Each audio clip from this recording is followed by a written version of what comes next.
کہتا ہوں. شکریہ. جو ڈسکشن مولانا صاحب ہمارا جاری تھا، ہم اس بات تک پہنچے تھے کہ 9 محرم کا دن ہے، اور ابن زیاد نے شمر کے ساتھ ایک خط کا جواب کہ جو عمر ابن سعد نے لکھا تھا ابن زیاد کو جی جب امام حسین سے 1 to 1 ملاقات ہوئی تھی اس کے بعد، ٹھیک. تو جو ابن زیاد ہے اس نے جو ہے وہ جواب بھیجا ہے شمر کے ساتھ. صحیح. اس کے بعد پھر کیا ریئیکشن ہوتا ہے جب یہ شمر اس جواب کو لے کر عمر ابن سعد کے پاس پہنچتا ہے؟ صحیح. اب ظاہر ہے کہ یہ جو جواب شمر لے کر آیا تھا اس کے اندر تو خود عمر سعد کے لیے ایک تحریری انداز تھا اور ایک وارننگ تھی کہ اگر تم یہ کام کر سکتے ہو یعنی بیعت طلب کرو، خلاصہ اگر کریں تو اگر بیعت کرنے کے لیے تیار ہے تو ٹھیک ہے، ادروائز پھر ان کے ساتھ انتہائی سخت سلوک کرو، قتل بھی کر دو، اور پھر لاشیں پامال کرنے کا بھی تذکرہ اس نے یعنی بڑا سخت خط کر تھا. دیا. صحیح. اب اس کا شمر تو یہ لے کر آ گیا جس کے اندر یہ تھا کہ اگر یہ کام نہ کرو تو معزول ہو.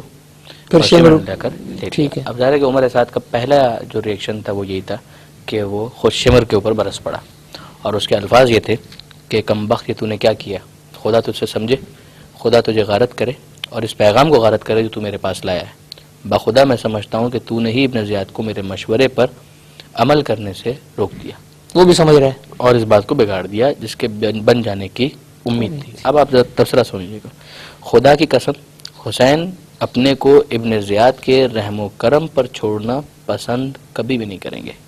یقیناً حسین اپنے باپ کا دل اپنے سینے میں رکھتے ہیں، یہ علی کا بیٹا ہے، یہ ممکن ہی نہیں ہے کہ وہ کسی باطل کی بیعت کر لے.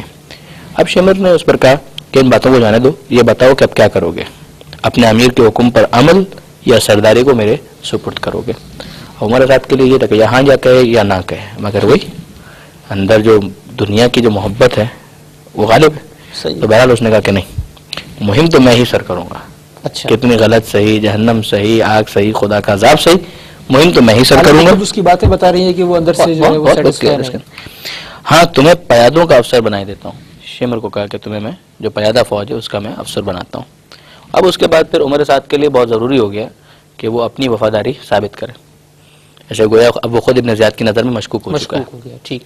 تو اس نے پھر ایک کام کیا کہ تیر جو ہے وہ چلایا اور امام حسین علیہ السلام کے خیموں کی طرف وہ تیر پھینکا. یعنی یہ حملے کا آغاز ہو گیا. یہ 9 محرم کو تقریباً عصر کے وقت، شام سے کچھ پہلے. صحیح. اور باقاعدہ کہا کہ لشکر والوں کو گواہ رہنا کہ پہلا تیر میں پھینک رہا ہوں. اچھا، یعنی یہ 9 محرم کی عصر کے وقت تقریباً یہ بات ہو رہی تھی. اس وقت امام کا جو لشکر ہے اس کی کیا اب امام حسین علیہ السلام ظاہر ہے کہ یہ کوئی پیشگی اطلاع کے ساتھ تو نہیں تھا. ٹھیک ہے. یہ تو ایسا تھا کہ ٹھیک ہے اچانک عمر سعد کو یہ حملہ کیا اس نے اپنی وفاداری ثابت کرنے کے لیے. اچھا صاحب یہاں تھوڑا سا روکوں گا کہ یہ جو جواب آیا ہے جی اس جواب کو عمر سعد نے پہنچایا امام حسین تک؟ نہیں پہنچا ہی نہیں، وہ تو ضروری نہیں ہے. یعنی جہاں تک اس بات کا تعلق ہے اب اصرار اس پر ہے کہ بیعت تو انہوں نے کرنی نہیں ہے، وہ پہلے منع کر چکے. عمر سعد بھی جانتے ہیں، عمر صاحب یہاں تک اس نے تبصرہ یہی کیا کہ ان کے سینے میں تو اس کے باپ کا دل ہے. صحیح. یہ تو نہیں ہوگا. ٹھیک ہے. اس کے علاوہ وہ یہ آفرز دے رہے ہیں کہ ٹھیک ہے میں عراق چھوڑ کر چلا جاتا ہوں، مملکت چھوڑ کر چلا جاتا ہوں، اس کو پذیرائی نہیں دی جا رہی. ٹھیک ہے. تو اب اس کے بعد پھر اس نے یہ بھی نہیں پہنچایا ہی نہیں، سمپل اس نے تیر چلایا اور یہ کہا کہ اب گواہ رہنا کہ پہلا تیر میں ہی پھینک رہا ہوں، یعنی پہ وہ رہ گئی حکومت نہیں جانی چاہیے. ٹھیک ہے. یہ اس کا اس وقت موٹو بن چکا تھا. اب جب یہ ہوا اس وقت امام حسین علیہ السلام اپنے خیمے کے پاس عصر کی نماز کے بعد وہ تقریباً ٹیک لگا کر اپنی تلوار سے گنودگی کے عالم میں چلے گئے. تو اونگ سی آ گئی تھی. اچھا. اور انہوں نے پھر خواب میں پیغمبر اکرم کو دیکھا اور شہادت کی اطلاع واپس سے کہ اب حسین تم میرے پاس آنے والے ہو. اور جب خواب سے بیدار ہوئے جناب زینب کے ذریعے سے.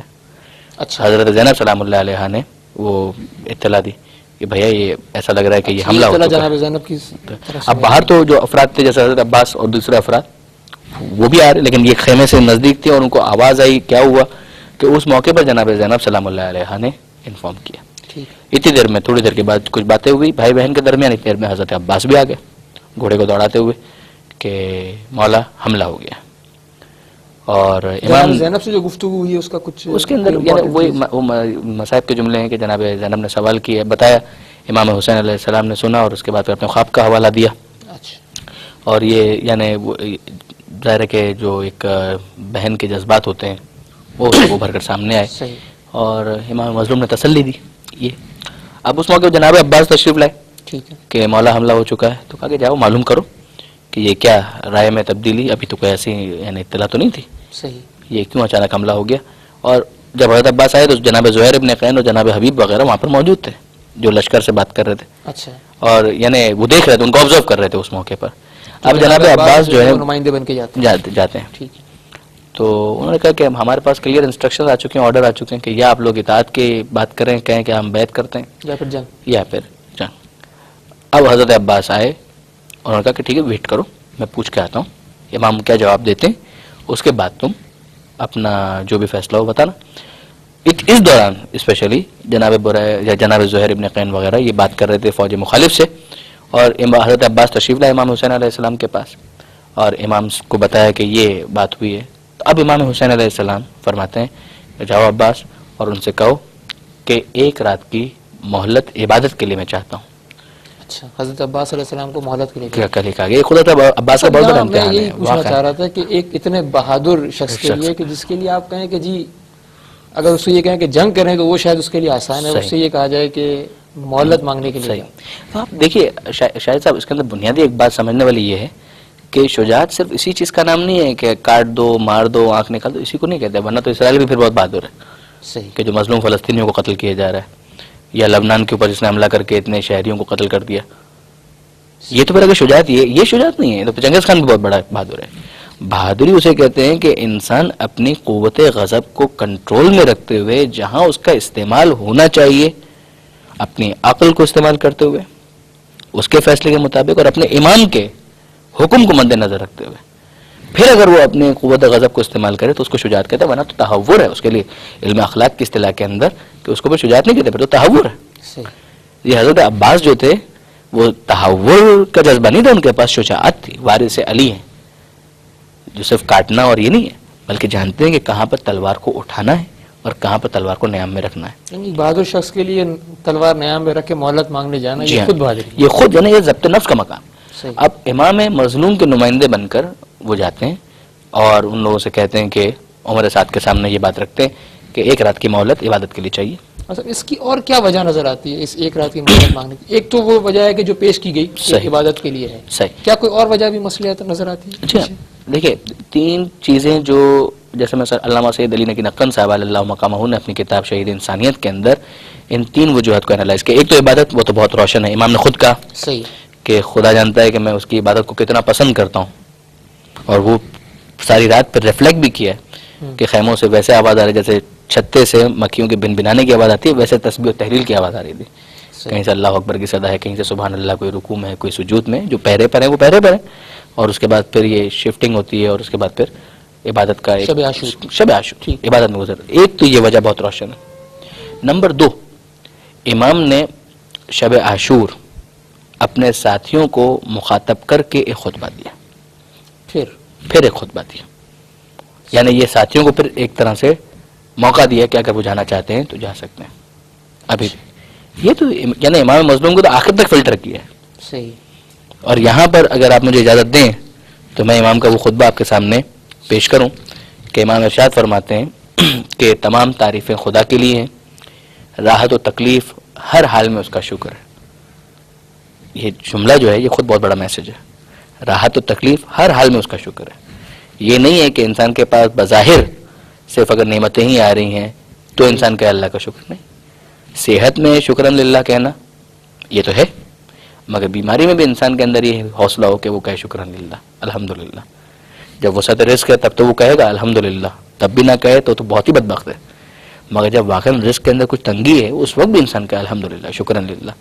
تو یہ جب دیکھیے راحت و تکلیف ہر حال میں اس کا شکر ہے. بار الہ تیرا شکر ہے کہ تو نے ہمارے خاندان میں نبوت کی عزت عطا فرمائی, پیغمبر اکرم کو ریفر کیا اس میں, قرآن کا علم دیا, دینی معلومات کا خزانہ مرحمت فرمایا, اور ہمیں گوش شنوا اور چشم بینا یعنی سننے والے کان اور دیکھنے والی آنکھیں اور دل دانا کی نعمتوں سے مالا مال کیا, یعنی وزڈم نعمتیں گنوائے نہیں.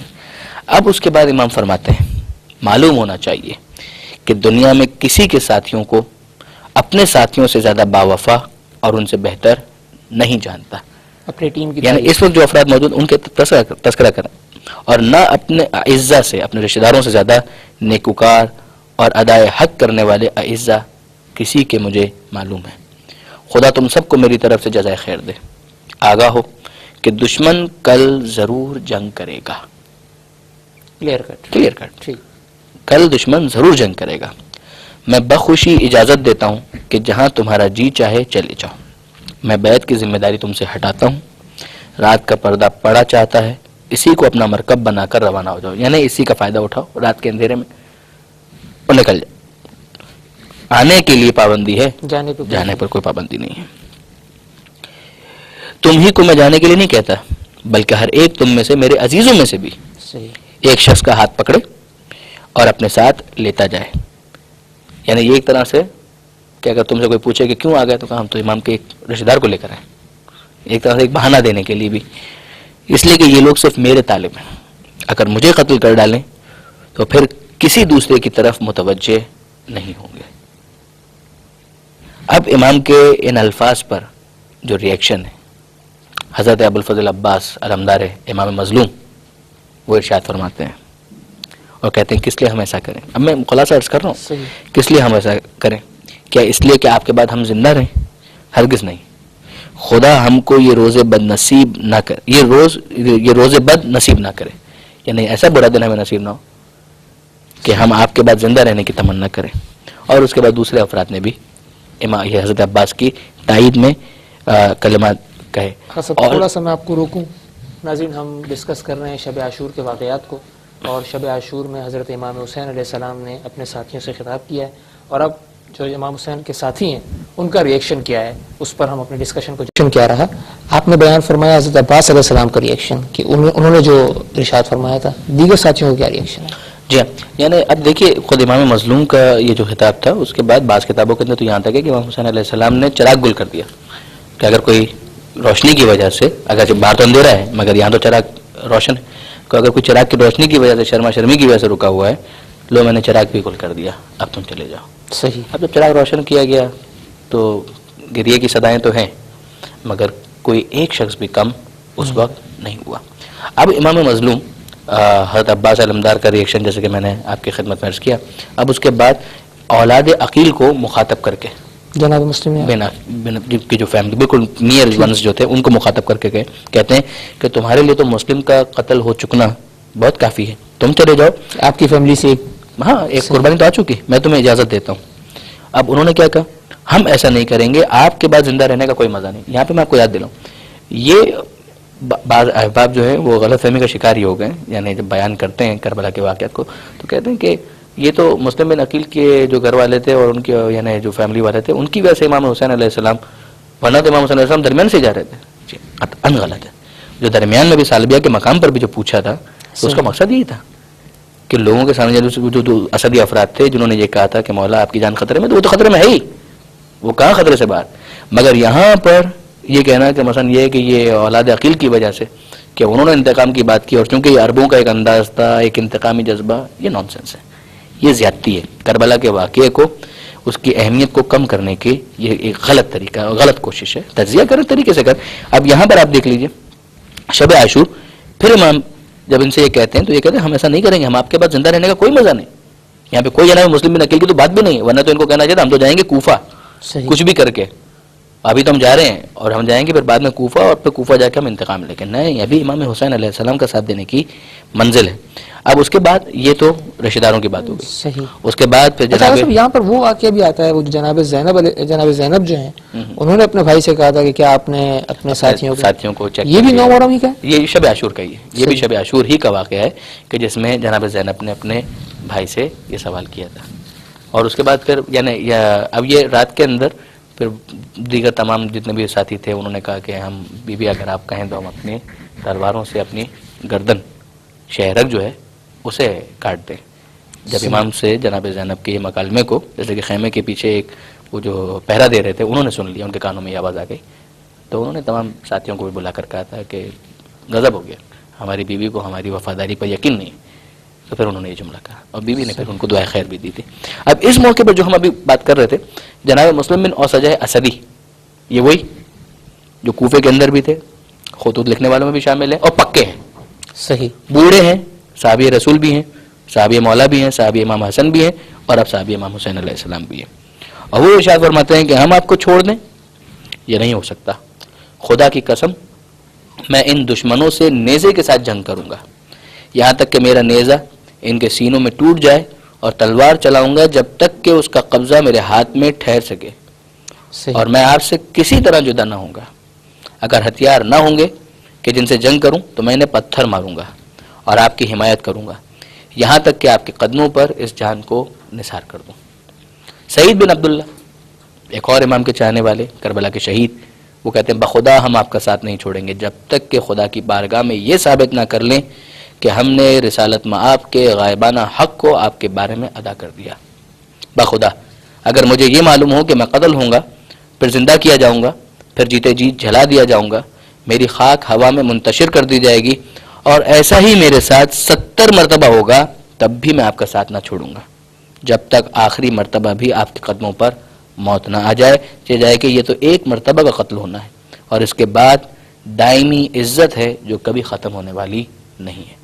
جناب زہیر ابن خین یعنی اپنی وفاداری کا سب جو ہے وہ اعلان ایک کر رہے ہیں. طریقے سے اعلان کر رہے ہیں. اور یہ فقط یعنی پکی بات ہے، ٹھیک یہ سب کے سب شہید ہوئے ہیں.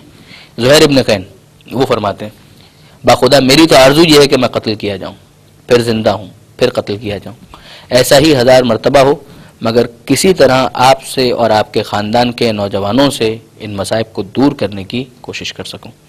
دیگر اصحاب نے بھی اسی قسم کی باتیں کی اور اس کے بعد پھر امام مظلوم نے ان سب کو دعائے خیر دی اور اپنے خیمے میں واپس تشریف لے گئے. اچھا صاحب، ایک شب عاشور کا ایک جو واقعہ ملتا ہے جی وہ جناب قاسم کے حوالے سے ہے صحیح. کہ جناب قاسم نے اور ایک سوال کیا تھا کہ کیا کل کے شہداء میں بھی ہوں گا یا نہیں، صحیح. تو اس پر امام کی جو گفتگو رہی تھی اس حوالے سے تھوڑا سا عرض کریں گے. جناب قاسم ایک تو ہمیں یہ ذہن میں رکھنا چاہیے کہ امام حسن علیہ السلام کے یتیم تھے، امام حسین کے بھتیجے. بھتیجے ٹھیک ہے. اور ان کی والدہ جن کا مشہور نام بر صغیر کے اندر زیادہ تر مشہور ہے ام فروہ. اب یہ جناب قاسم علیہ السلام جو ہیں ان کا سن اگر آپ دیکھیں تو نابالغی کا سن ہے، 13 برس مشہور ہے، 13 برس کا سن. اب یہ حضرت قاسم علیہ السلام جب یہ گفتگو خیموں کے اندر ہو رہی تھی، اس کے بعد امام حسین علیہ السلام سب کو ان کی شہادت کی خبر دی کہ تم بھی شہید ہوں گے، تم بھی شہید ہوں گے، تم بھی شہید ہوں گے. اب اس موقع پہ جناب قاسم کو اپنے آپ کو اونچا کر کر کے کہ شاید میرا بھی تذکرہ ہے، میرا بھی تذکرہ ہے. کربلا میں تو یعنی اگر آپ دیکھیں شہید تو ہونے کے زندگی ذلیل ہو رہی ہے، یعنی یہ جو صحیح. دنیاوی زندگی ہے وہ تو ذلیل ہوئی ہے. صحیح. وہاں پہ تو آخرت کی جو زندگی ہے اس کی واقعاً اس معراج پر بات ہے کہ شاید اس کا کوئی تصور نہیں کر سکتا. صحیح. اب جناب قاسم علیہ السلام جب اس کا تذکرہ نہیں کیا اس وقت اس موقع پر، اور جب یہ امام اپنے خیمے کے اندر چلے گئے تو اس موقع پر جناب قاسم امام مظلوم کے پاس تشریف لائے اور ان سے کہا کہ چچا جان، یعنی اب امام حسین علیہ السلام باقاعدہ پوچھتے ہیں کہ بیٹا یعنی یہ تو رات کا وقت ہے، بڑوں کے عبادت کا وقت ہے، بچوں کے سونے کا وقت ہے، صحیح. تو جاؤ آرام کرو. کہ چچا جان ایک سوال پوچھنا ہے. اور سوال یہ ہے کہ کیا کل کے شہداء میں میرا نام شامل ہے؟ کیا یہ سعادت مجھے بھی نصیب ہونے والی ہے؟ اب اس موقع پر امام مظلوم پہلے بچے کا ایک امتحان لیتے ہیں، ایک سوال کرتے ہیں کہ کیف الموت عندک، کیا قاسم یہ بتاؤ کہ تمہارے نزدیک موت کیسی ہے؟ اور حضرت قاسم علیہ السلام جواب میں کہتے ہیں احلا من العسل، شہد سے زیادہ. کہ شہد سے زیادہ میٹھی ہے موت میرے نزدیک. اب امام مظلوم جواب دیتے ہیں کہ بیٹا کل شہید ہونے والوں میں تمہارا کیا تذکرہ ہے؟ تمہارا 6 مہینے کا جو بھائی کزن یعنی حضرت علی اصغر علیہ السلام کا تذکرہ کیا کہ وہ بھی شامل ہے. اب جب جناب قاسم نے یہ سنا تو اس کے بعد پھر ایک دم جوش میں آ کر کہا کہ علی اصغر تو اتنا چھوٹا 6 مہینے کا بچہ ہے تو وہ تو میدان میں تو نہیں جا سکتا، تو کیا یہ ہمارے خیموں میں آ کر قتل کریں گے؟ تو اس موقع پر امام مظلوم نے انہیں ایک ڈھارس دی کہ نہیں، علی اصغر کو میں خود اپنے ہاتھوں پر لے کر جاؤں گا. مگر بہرحال حضرت قاسم علیہ السلام کو معلوم تھا شام غریبہ کے بعد تو یہ سب کچھ ہونا ہے. اسی شب عاشور میں جناب رباب کا بھی ایک وہ ہوتا ہے کہ وہ جو ہے وہ پریشان تھیں کہ میں تو سب قربانی دیں گے، سب اپنی اپنی طرف سے قربانی دیں گے، لیکن میرا جو بچہ ہے وہ تو 6 مہینے کا ہے، وہ چل کے جا بھی نہیں سکتا.